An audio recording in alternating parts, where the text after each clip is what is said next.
Bismillahirrahmanirrahim. Pertama-tamanya terima kasih diucapkan kepada Tuan Pengerusi Majlis. Rabbi syrahli sadri wa yassirli amri wahlul 'uqdatam min lisani yafqahu qawli. Tak tahulah macam mana Tuan Haji, kita diberi pukul 12 lebih. Harap-harap oksigen masih di otak, tidak mencari-cari di perut dan sebagainya. Harap masih segar, masih bugar untuk kita digest perbincangan tentang pendidikan Islam di Malaysia. Saya mulakan dengan serangkap pantun. Jentayu burung jentayu terbang tinggi di awan biru. Selesai sudah pendidikan bersepadu, kita terus ke pendidikan insan bersepadu. Okey. Kalau kita lihat dalam konteks apa yang kita bicarakan hari ini, dimulai dengan yang berbahagia Ustaz Siddiq Fadil, saya melihat berlakunya ketirisan ataupun kecairan dalam sudut model Luqmani yang kita katakan sebagai dalam pembentukan ibu bapa yang penyayang. Sebab apa yang kita lihat berlakunya isu-isu sosial yang sangat rencam, saya rasakan disebabkan oleh gagalnya saya fokus kepada para bapa untuk berfungsi dalam melaksanakan model Luqmani ini. Sebab itu saya dalam beberapa seminar-seminar dan sebagainya, saya menyarankan kemungkinan selepas ini kita kena ada Kementerian Lelaki pula, untuk memperkasakan lelaki. Okey, minta maaf. Ini apa yang berlaku dalam isu-isu sosial semasa. Okey, melihat dalam konteks terkini, isu kebocoran kertas UPSR merupakan isu terkini apabila kefahaman ilmu hanya berlaku sekadar superficial ataupun di luaran sahaja.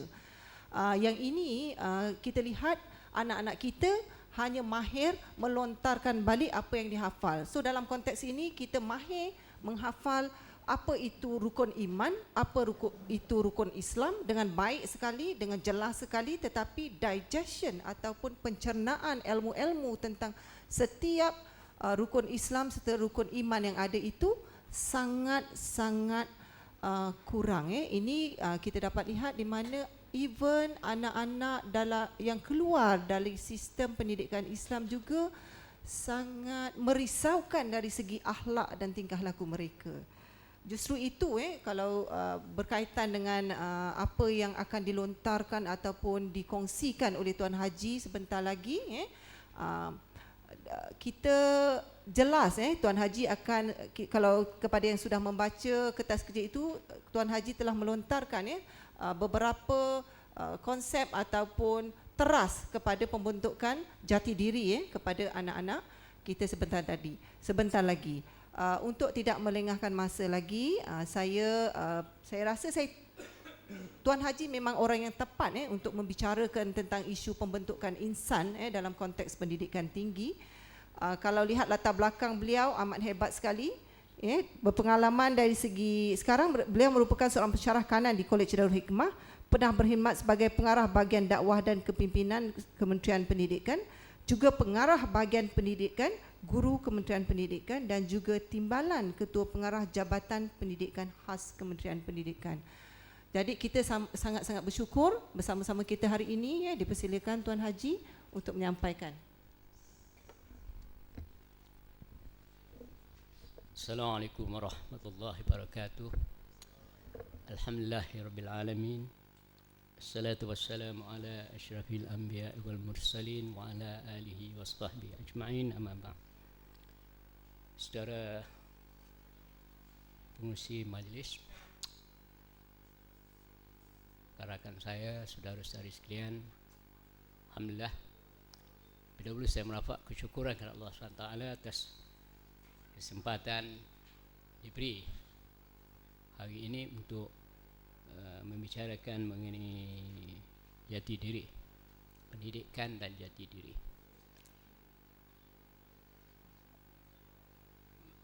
Kertas kerjanya ada tapi tidak sempat dimasukkan dalam bukunya sebab lambat siap.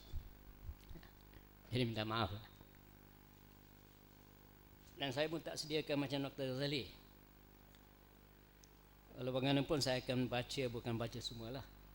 highlightkan perkara yang penting. Yang pertama, yang selalu saya ulang di mana-mana, ialah apa yang dikatakan oleh Presiden Universiti Chicago, Profesor Hannah Holborn Gray, satu menyampaikan satu ucap utama di University of Chicago.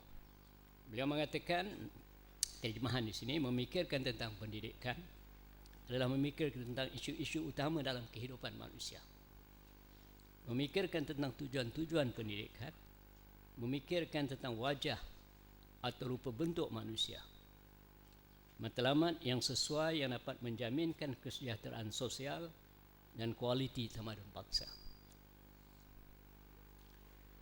E.F. Schumacher, dan ini juga yang saya selalu kutip, yang menulis buku yang menarik, tajuknya Small is Beautiful, dan bukunya pun kecil juga, tetapi isinya sangat hebat dan sangat besar. Dan tidak bermakna pula kerana small is beautiful, big is ugly, tidak. Dia tidak mahu bermaksud begitu. Beliau mengatakan, jika tamadun barat dilanda krisis yang berkekalan atau yang berterusan, maka tidak salah dinyatakan bahawa ada yang tidak kena dengan pendidikannya. Jadi ini jelas menunjukkan bahawa di antara pendidikan dengan kehidupan mempunyai hubungan yang sangat akrab sekali. Pendidikan menentukan kehidupannya.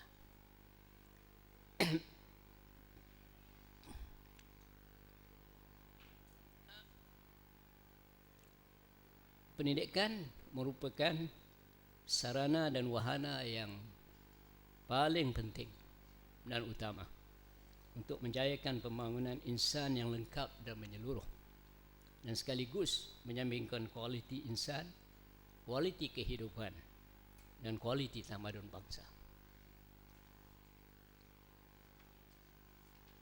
Walau bagaimanapun sepintas lalu kita lihat semua ada masalah, sebab seluruh pendidikan atau pendidikan di dunia, bukan saja di barat, malah di seluruh dunia sekarang dilanda kemelut yang menjadi semakin parah. Berhubung dengan jati diri, saya mencari dalam kamus Dewan, mungkin 20 tahun punya, tahun 1994 saya tak jumpa jati diri. Tengok bawah tajuk jati tak ada, tengok bawah tajuk diri pun tak ada. Jadi bila saya tengok dalam kamus besar bahasa Indonesia, dia ada jelaskan apa dia jati diri. Jadi yang pertama di situ, ciri-ciri, gambaran atau keadaan khusus seseorang atau satu benda, atau dalam kata lain, identiti. Yang kedua, inti atau jiwa, semangat dan daya gerak dari dalam, iaitu spiritualitas, spirit, kerohanian. Makna yang pertama menjelaskan tentang sisi luaran atau rupa bentuk atau watak yang menjadi identiti. Makna yang kedua menerangkan tentang sisi dalaman yang berkaitan dengan spiritual atau kerohanian. Jadi makna jati diri itu diberikan dua-dua sekali, lengkap, dari lahirnya dan juga batinnya sekali. Dua-dua makna tersebut menjelaskan bahawa jati diri satu bangsa terjalin dan beradun secara sepadu di antara rohani dan jasmani.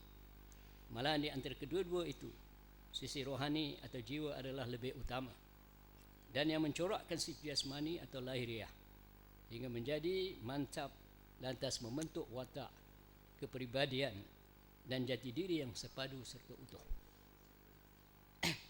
Jati diri boleh lihat dari beberapa sudut. Pertama, merujuk kepada fitrah manusia yang asasi dan sejagat, iaitu fitrah mengenal Tuhan, bertauhid dan beragama. Faktor kejiwaan atau kerohanian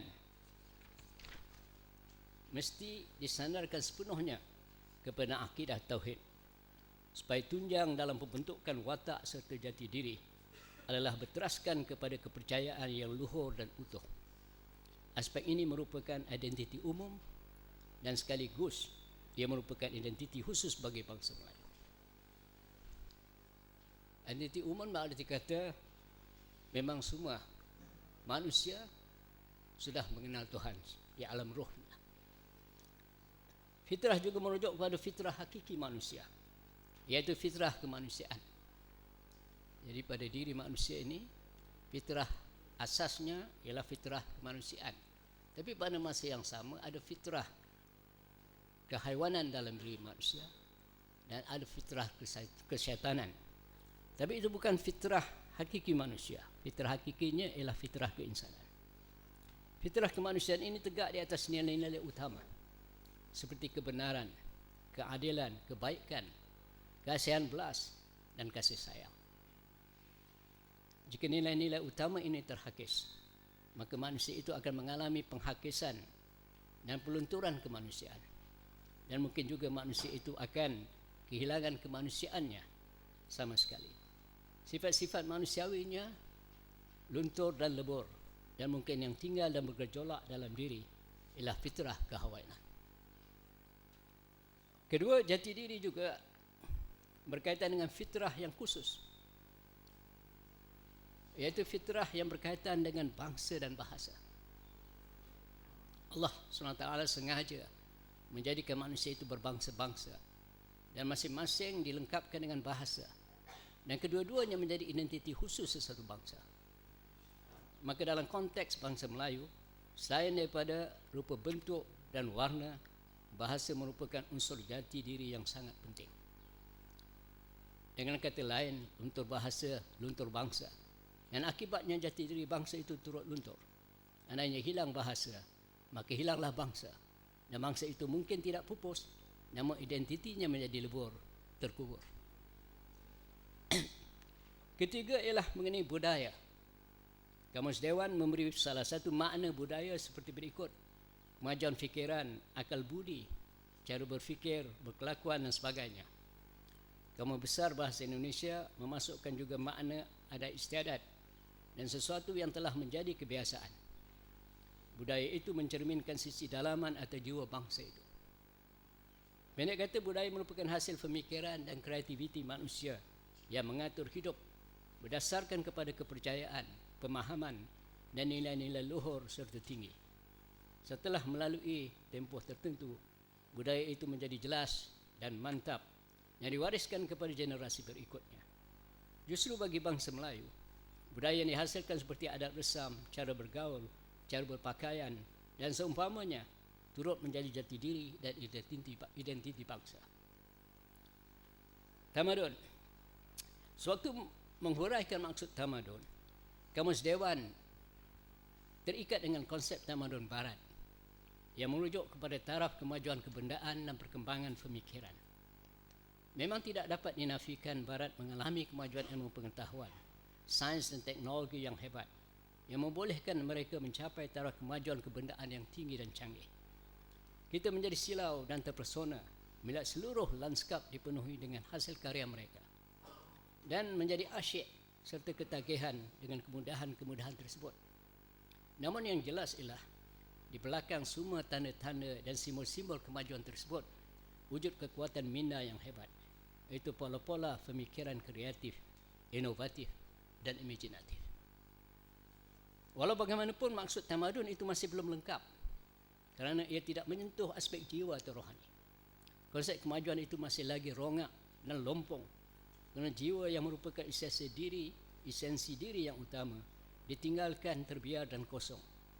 Justru itu kita perlukan makna tamadun yang lengkap. Dalam hal ini Kamus Dewan telah mengemukakan istilah peradaban yang bermaksud keadaan serta tingkat kemajuan pada kehidupan jasmani dan rohani sesuatu bangsa, masyarakat dan sebagainya. Pada masa yang sama, peradaban juga diberi makna tamadun atau sinonim dengan tamadun. Maka dalam konteks wacana ini, maksud tamadun adalah sinonim dengan peradaban. Dengan kata lain, tamadun merujuk pada kemajuan yang lengkap dan menyeluruh kebendaan, pemikiran dan jiwa. Fungsi pendidikan. Pertama, fungsi utama pendidikan ialah untuk menjaminkan kesinambungan nilai-nilai dan tradisi serta adat resam sesebuah masyarakat. Fokus di sini ialah kepada norma, adat resam, tradisi, nilai-nilai dan budaya yang berperanan untuk menjaminkan kelancaran, kesinambungan dan kestabilan sesebuah masyarakat. Kedua, fungsi pendidikan ialah untuk menjana pembentukan warga negara yang baik, iaitu yang produktif, menghayati nilai-nilai sivik, mematuhi undang-undang, setia dan patriotik. Justru penekanan diberi kepada usaha-usaha menjana minda, memupuk budaya ilmu, membentuk kemahiran dan keterampilan, menerap nilai-nilai sivik dan kewarganegaraan. Faktor ini penting untuk menjaminkan perkembangan yang dinamis, yang dapat memacu kemajuan dalam kehidupan dan peningkatan kualiti tamadun. Walau bagaimanapun fungsi pendidikan untuk membina kepercayaan beragama, menerapkan sifat nilai-nilai murni manusiawi, membina watak diabaikan atau dinafikan sama sekali. Tumpuan tidak diberikan kepada diri insan sepenuhnya. Lebih-lebih lagi sisi diri insan yang sentral dan utama diabai atau tidak dipedulikan. Pengabaian ini berlaku kerana paradigma pendidikan moden atau kontemporer yang mendominasi lanskap pendidikan dunia ialah paradigma pendidikan liberal sekular. Pada amnya, fahaman liberal menjunjung tinggi otonomi diri dan menolak apa sahaja otoriti, lebih-lebih lagi agama yang dilihat mengongkong diri dan menyekat kebebasan. Manakala secara umum fahaman sekular mengasing dan meminggirkan agama dari kehidupan. Agama dianggap sebagai hal-ehwal peribadi yang ditempatkan di pojok-pojok yang kecil serta sempit, manakala ruang awam yang luas itu dibebaskan sepenuhnya daripada tanda-tanda dan pengaruh agama. Fungsi pendidikan membina jati diri. Pendidikan memang berperanan untuk membina jati diri, luaran dalaman. Maksudnya, pendidikan berperanan untuk menjayakan pembangunan insan yang lengkap, menyeluruh dan bersepadu. Dalam konteks pendidikan semasa, andainya ada usaha, sama ada secara tersurat atau tersirat, untuk membina jati diri, tumpuan ialah kepada aspek luaran. Manakala aspek dalaman yang merupakan domain jiwa, kepercayaan, kepekaan dan kesedaran manusiawi yang dapat memancarkan kemuliaan insan diabaikan. Akidah dan kepercayaan Tuhan yang menjadi tunggak kepada pembentukan jati diri yang utuh terabai. Hal ini dapat dilihat dengan jelas dalam kurikulum pendidikan. Bagi sekolah-sekolah sekular sepenuhnya, pendidikan agama telah dikeluarkan dan ilmu-ilmu yang diajarkan merupakan ilmu-ilmu sekular semata-mata. Agama adalah tahyul, dogengan dan karut-marut. Bagi sekolah yang masih memberi ruang kepada agama, ilmu-ilmu agama itu dikepung dalam ruang yang kecil. Dan justru itu lempahan pengaruhnya amat terhad dalam pembentukan jati diri individu. Dengan kata lain, Tuhan juga disudutkan dalam ruang yang sempit itu.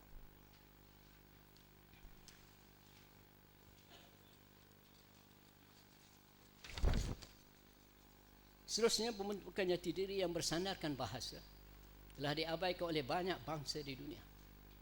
Nilai-nilai keantarabangsaan, internationalism dan globalization melalui penggunaan bahasa Inggeris khasnya telah menjadi semakin dominan. Hujahnya ialah khazanah ilmu yang terbesar terdapat dalam bahasa Inggeris. Malangnya penggunaan bahasa jati menjadi semakin tersepit kerana para penuturnya dianggap ketinggalan dan jumut. Lantaran itu, kebanggaan terhadap bahasa sendiri menjadi semakin pudar, manakala kebanggaan terhadap bahasa orang menjadi semakin meningkat. Kita juga di negara ini turut terjerat sama dalam perangkap ini. Malahan sistem pendidikan kita juga turut bergolak hingga menjadi mabuk kemaruk dan berbolak-balik.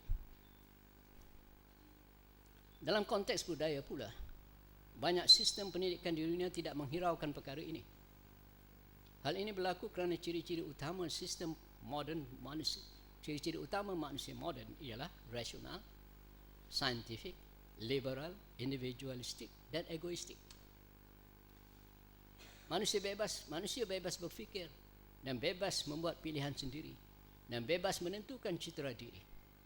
Walaupun isu literasi budaya telah dibangkitkan, cultural literacy, ini isu lama, dibangkitkan sekitar tahun 1980-an dan dihangat sekejap, lepas itu dia berhenti, sampai sekarang tak timbul lagi. Jadi walaupun isu literasi budaya telah dibangkitkan pilihan, namun tiada siapa yang kisah. Sebenarnya pendidikan di negara kita juga mengabaikan perkara ini. Kita tidak dapat melihatnya dalam kurikulum sekolah. Permasalahan di negara kita ialah walaupun dasar kebudayaan kebangsaan telah lama wujud tahun 1971 dulu. namun penerapan dan penerimaannya masih belum menyeluruh dan tuntas. Akibatnya identiti kita menjadi majmuk dan mungkin juga cacat marbah. Kalau ikut dasar kebudayaan kebangsaan, trust kebudayaan kebangsaan ialah agama dan bahasa Melayu. Tapi sekarang orang tak banyak bercakap bagi tentang dasar kebudayaan kebangsaan. Dia hanya hangat dahulu selepas peristiwa 1969. Jadi banyaklah dasar-dasar yang bertujuan untuk menyatu padukan, termasuklah dasar kebudayaan kebangsaan.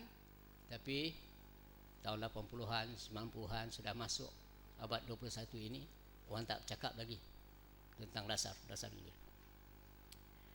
Fungsi pendidikan dalam pembinaan tamadun.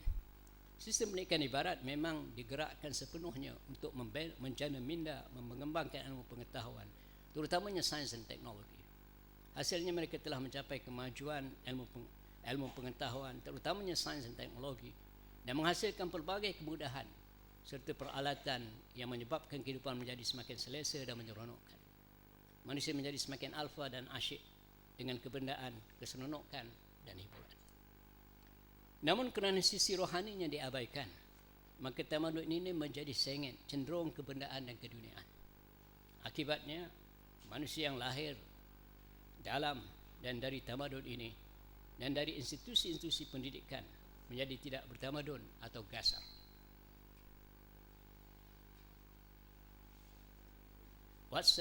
Bernard Watson menjelaskan, saya hadir satu seminar di Oxford, di Cambridge University tahun 1989 yang dianjurkan oleh Islamic Academy Cambridge. Turut hadir ialah Profesor Bernard Watson dari Oxford University. Dia bagi saya buku yang diterbitkan tahun 87, tajuknya Education and Beliefs. Di muka surat yang pertama, di perenggan yang pertama, dia mengatakan, our schools and our universities produce knowledgeable barbarians.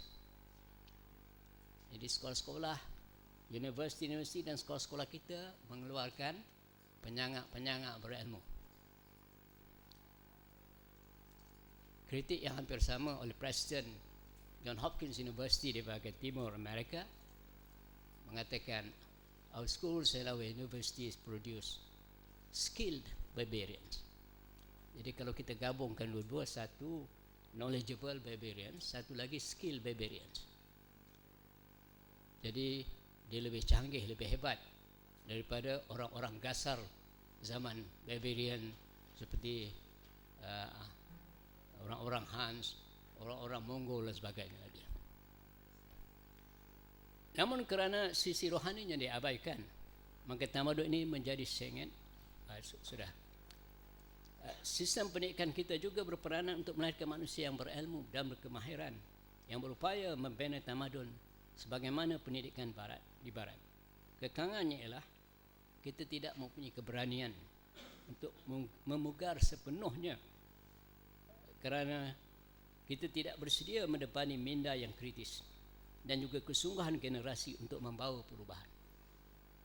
Jadi kalau dalam kementerian mereka bercakap tentang KBKK, kemahiran berfikir secara kritis dan kreatif, lama dah. Dan guru-guru juga dilatih bagaimana nak menjayakan KBKK.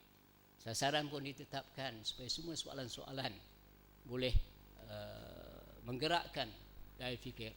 Saya ingat lebih satu dekad yang lalu ditetapkan semua soalan yang bercorak KBKK ialah 25%. Tapi macam banyak juga yang berlaku dalam Kementerian Pendidikan,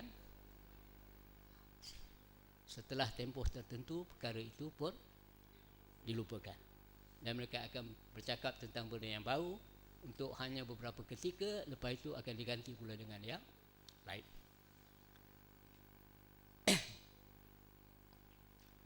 Lantas kita letakkan pelbagai sekatan hingga menyebabkan daya kreativiti menjadi terhad, daya inovasi menjadi lesu, dan daya imajinasi terkurung.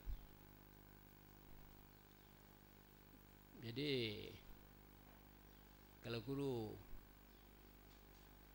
mengambil usaha untuk menggerakkan sikit sebanyak, cuba menghubungkan apa yang diajar dengan realiti kehidupan, kita tahu perkara itu dilaporkan dan tidak akan diambil kepada guru, dan akhir semua untuk selamat mereka akan lihat sepenuhnya kepada sukatan dan kepada teks dan menyampaikan apa yang ada dalam sukatan, apa yang ada dalam teks sahaja, dan tidak keluar langsung daripada apa yang telah ditetapkan.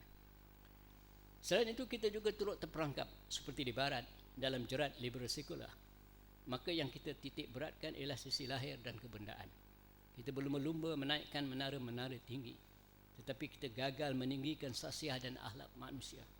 Tamadun barat yang saingan itu telah rebah perlahan-lahan, menindih kehidupan mereka, dan kita bimbang menara-menara yang berat di sekitar diri kita nanti akan tumbang menimpa kita pula. Nampaknya semua dah saingan juga. Hanya nak tunggu masa bila akan jatuh dan bila kita akan dirempak oleh menara-menara yang sangat banyak itu. Kesimpulannya, pendidikan berfungsi untuk membina jati diri dan juga tamadun. Walaupun sistem pendidikan moden liberal sekular kurang memberi perhatian kepada pembinaan jati diri yang hakiki dan tamadun yang lengkap dan seimbang. Akibatnya kita juga turut menerima padahnya kerana kita turut menjayakan model pendidikan yang hampir sama. Justru itu kita perlu keluar daripada jerat yang sudah lama menjerut kita hingga menyebabkan kita sukar bernafas dan menjadi lelah. Kita perlu anjakkan paradigma yang sedia ada kepada paradigma yang sesuai dan serasi dengan keyakinan dan pegangan hidup kita. Kita perlukan sebuah paradigma pendidikan yang lengkap, yang menyeluruh dan sepadu, iaitu paradigma holistik integratif atau paradigma tauhid. Wallahu alam. Assalamualaikum warahmatullahi wabarakatuh. Terima kasih Tuan Haji. Jadi kalau nak jawapan secara menyeluruh, kena beli dan baca serta hadamkan buku ni. So Tuan yang mempunyai diri pun dah bagi sign nak resign awal. Untuk itu saya merasakan cabaran bagi kita gerakan-gerakan Islam dalam konteks jati diri ini adalah melaksanakan yang tiga tadi, maksudnya fitrah kemanusiaan, fitrah dari segi bahasa dan kebudayaan itu untuk dalam silibus pendidikan Islam kita. Dengan itu saya ucapkan ribuan terima kasih kepada Tuan Haji atas perkongsian ilmu itu dan saya serahkan kepada pengerusi majlis. Silakan.